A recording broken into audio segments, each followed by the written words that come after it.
Assalamualaikum, salam sejahtera kepada semua. Hari ini saya akan bawa anda semua untuk menjelajahi sebuah pekan kecil, iaitu pekan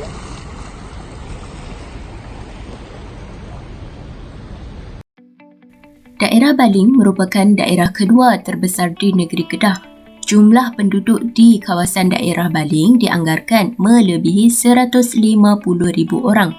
Akan tetapi, di kawasan Pekan Baling, penduduknya tidak melebihi 10,000 orang. Terdapat dua teori mengenai asal-usul nama Baling. Pertama, nama Baling dipercayai berasal daripada peristiwa Raja Bersiung yang tercatat dalam Hikayat Merong Mahawangsa.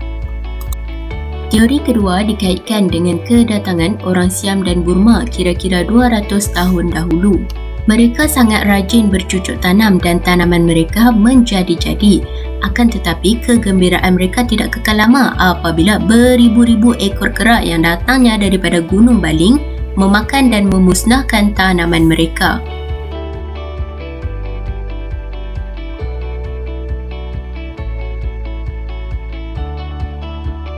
Disebabkan kaum pendatang itu tidak pernah melihat kera yang begitu banyak, mereka menamakan kawasan tersebut sebagai Banlin yang bererti kera. Lama-kelamaan, perkataan Banlin bertukar menjadi Baling. di belakang saya ni, anda boleh lihat ada sebatang sungai, dan sungai ini merupakan sungai yang paling besar di kawasan Baling ini dan berada betul-betul bersebelahan dengan kawasan Pekan Baling. Alright, so sebelum adanya bekalan air di setiap rumah, penduduk-penduduk sekitar Baling ni akan gunakan air ni untuk kegunaan domestik lah, seperti mencuci pakaian, guna untuk mandi. Dan pada masa sekarang ni, sungai ni digunakan lebih kepada untuk tujuan beriadah, ada orang yang jogging dan ada juga yang memancing. Sungai Baling Ketil ini sangat dalam dan luas suatu ketika dahulu. Ia pernah menjadi alat perhubungan utama penduduk tempatan. Sungai ini juga kaya dengan ikan. Suatu ketika dahulu, sampan-sampan dari kota Kuala Muda yang syarat dengan barang-barang dagang banyak yang berlabuh di kawasan Baling melalui sungai ini. Disebabkan adanya laluan di sungai ini, kawasan Baling pernah menjadi pangkalan atau tempat memunggah barang mentah yang dibawa dari Burma untuk dijual di kota Kuala Muda. Sedang sibuk merakam, saya terlihat seorang pakcik yang sedang memancing. Jom kita temukan pakcik tersebut. Okay, so bersama dengan saya seorang pakcik. Okay, so Pakcik Hashim ni rasanya selalu memancing di sekitar sini. Okay, jom kita tanya Pakcik Hashim. Cik Hashim ni selalu mengai boleh kata setiap hari lah. Oh. Kadang-kadang pagi, lepas tu petang tu datang pula lah. Petang dengan setiap hari je. Boleh katakan setiap hari Pakcik Hashim memancing dekat sini. Pakcik, kalau dalam setiap hari tu berapa bilangan ikan yang Pakcik boleh dapat? Ikan ni nak cerita pun tak tahu, tak tentulah, tak menentu ikan. Kadang-kadang boleh sekilo, kadang-kadang 4-5 ekor tu lah kan. Macam tu lah. Tapi di sini ikan di sini yang duk pancing ni ikan peridung. Di sini banyak ikan peridung lah. Nama ada ikan peridung lah yang banyak lah. Tapi lain-lain ikan tu ada jugalah. Macam tu lah. Okey Pakcik, soalan last. Memancing ni hanya sebagai hobi Pakcik ataupun sebagai Pakcik guna untuk mata pencarian ke dan sebagainya? Mancing ni sebagai hobi lah. Kalau kata tak ada kerja kan, pakcik motong getah ya. Kalau kata hujan ke apa, main mancing lah, tak ada kerja apa. Baiklah, itu merupakan sebuah sungai yang merupakan salah satu elemen hidrosfera yang terdapat di Pekan Baling. Bagaimana pula dengan sektor ekonomi di kawasan Pekan Baling ni? Sebelum bawa anda semua mengenali Pekan Baling dengan lebih dekat, saya berhenti makan dulu ya. Jemput makan. Dapat macam ni waktu-waktu hujan memang best. Lagi satu, kalau anda nak tahu, makanan istimewa yang terdapat di kawasan Baling ni adalah gulai daging batang pisang. Setiap rumah kenduri wajib buat hidangan gulai daging batang pisang. Tak lengkap lah orang kata kenduri kalau tak ada gulai daging batang pisang. Tak cukup dengan tu, saya dan kawan saya try pula mango float ni. Diorang kata famous dan sedap. Bila kami try memang sangat sedap. Manis pula tu. Tapi jangan lebihkan manis sangat. Jangan selalu amalkan. Ni sekali-sekala je tau. Sangat sedap.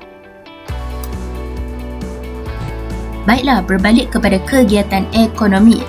Jika kegiatan ekonomi di kawasan Baling, majoriti tertumpu kepada pertanian dan juga penurihan getah. Tetapi jika kegiatan ekonomi di kawasan Pekan Baling sudah tentu lebih tertumpu kepada perniagaan.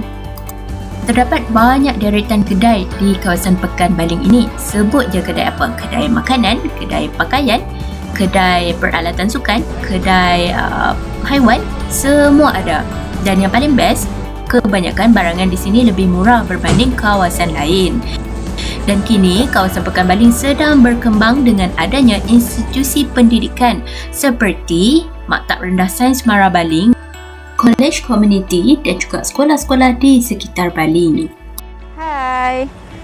Okey, so sekarang kami berada di sekitar kawasan Pekan dan menuju ke Pekan Rabu Baling. Kenapa nama dia Pekan Rabu? Kerana setiap hari Rabu sahaja ada pekan pagi ni. Dan di pekan tu terdapat macam-macam lah barang basah dan juga barang kering yang boleh cari untuk barang-barang masakan di rumah.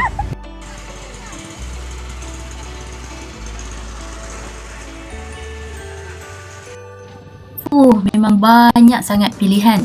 Sampai tak tahu nak pilih yang mana.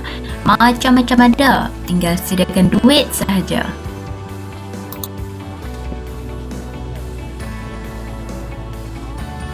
Makcik, saya nak laci azal tu boleh? Terima kasih.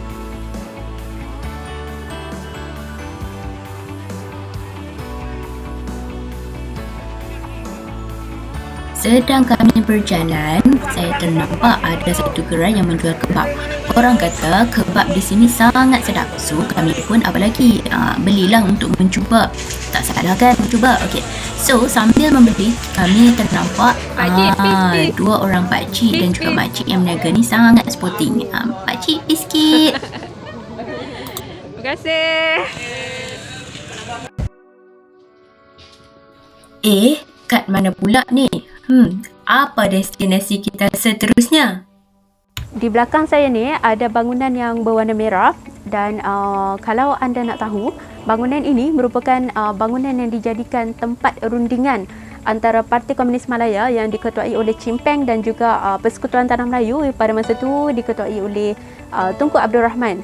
Dan saya nak tunjukkan dekat anda satu bangunan. Bangunan ni adalah tempat tidur Tunku Abdul Rahman. Sewaktu beliau mengadakan rundingan dengan Parti Komunis Malaya.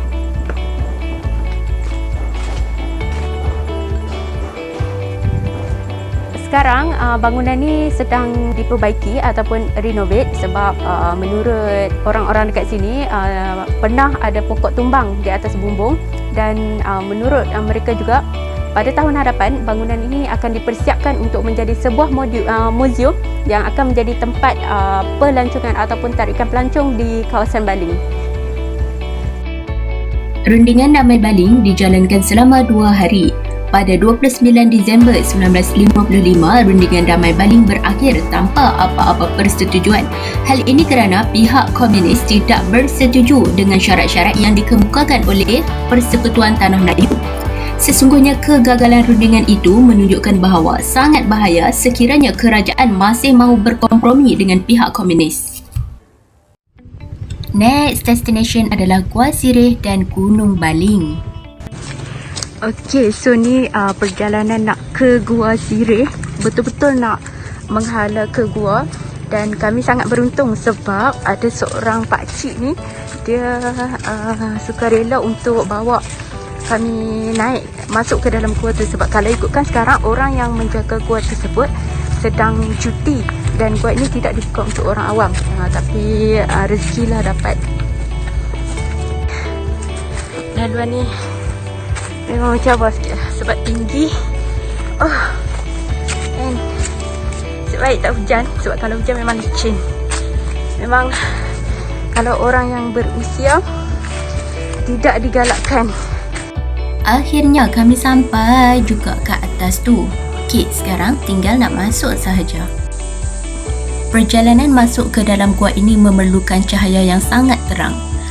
Sepanjang 1 kilometer berjalan di dalam gua ini, anda akan dapat melihat bentuk-bentuk batu yang berbentuk sirih junjung, kepala naga dan juga bentuk kepala singa di dinding-dinding gua.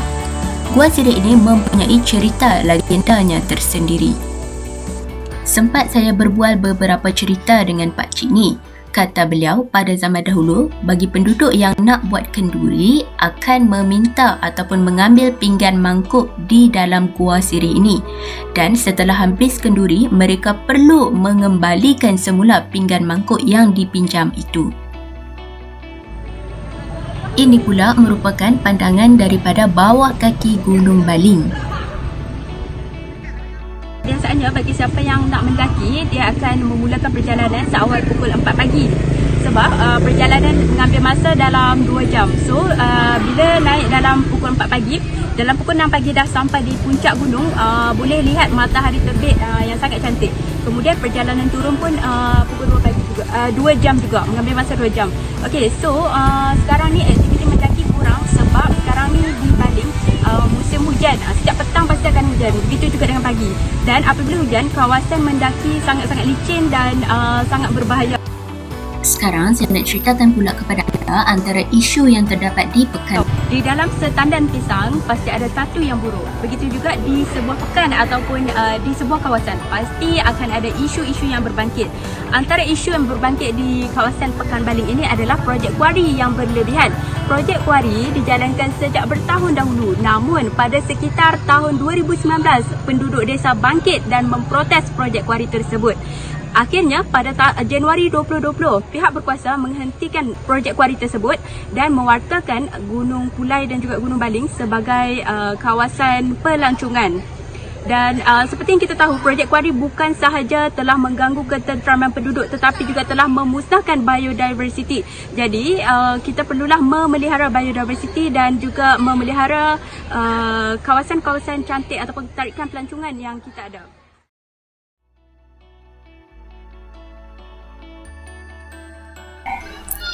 Baiklah semua, setakat ini sahaja perkongsian mengenai Pekan Baling.